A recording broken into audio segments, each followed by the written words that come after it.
Hello, this is Marinda Smith from becomeanrto.com. This week's blog I wanted to talk about continuous improvement because it's actually a subject that has come up a number of times with clients that I've been dealing with. Either they're existing RTOs or they are preparing to become an RTO.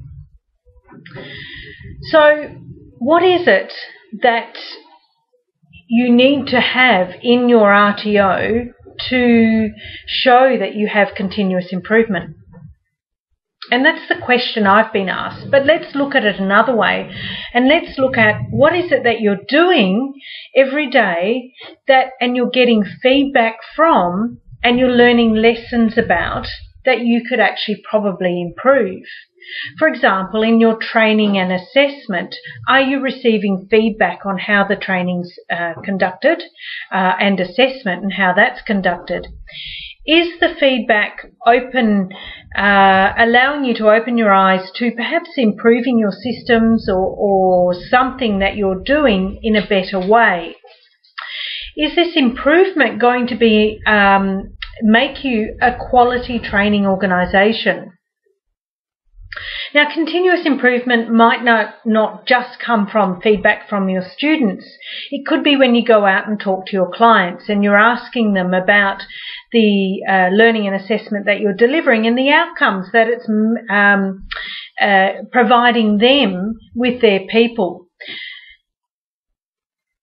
Or it could be when you're networking, when you're at a vocational education and training event and you're networking with other RTOs, trainers and assessors, and you're talking to them about the way they implement certain things within their RTO. You may see that there's a change that you could perhaps implement yourself. So what is it the auditor's looking for? The auditor's looking for constant monitoring of the RTO environment. So that can be by the CEO or by the training manager. And when you're setting up your RTO for an initial audit, they're looking at your plans and what your theory is and on how you're going to go about the continuous improvement.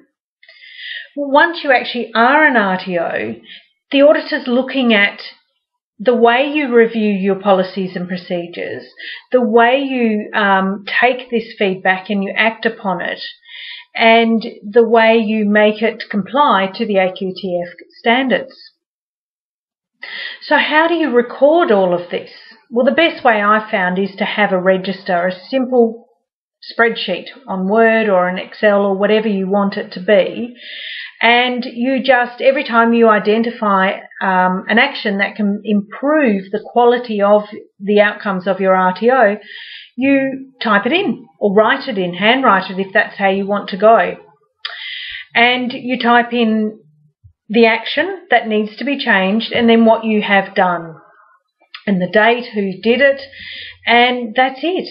The date's important because then it shows that you are continually acting upon your continuous improvement. The action item is important, and it also is important to have a look at this register every so often to see what has been done and to make sure that it is fitting within your business plan and your ideals. When you're looking at changes or improvements, you must look at the benefits. What are the benefits? And not just do a change for the sake of doing change. If it's working, then leave it as it is. But if you need to make a change, look at the benefits. Look at the costs. How much is it going to cost me to implement this change? The time.